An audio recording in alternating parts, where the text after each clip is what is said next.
Carl, what are we doing here today? What are we doing? Well, we are out super early. It's the ground is still quite frozen, so we've got some nice hard frosty surfaces to run the DR8 6S from FCX. Gonna give it a good nailing today, ain't we? Let's do it. Let's do it.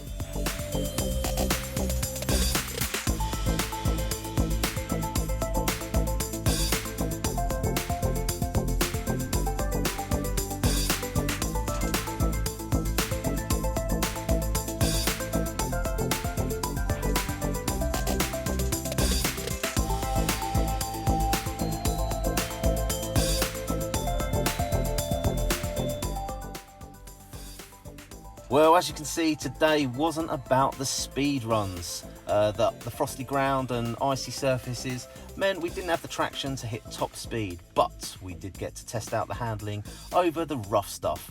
I love the way this car's bouncing around, and I think we need to get another one, Mark. I think we do, yeah. And we only run it on a 3S today. Goodness me, there's more in the tank as well. Yeah, nice car overall.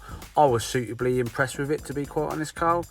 But on our little wonder today, we have found a little location to set up a little racetrack. So come back and see some more. All right.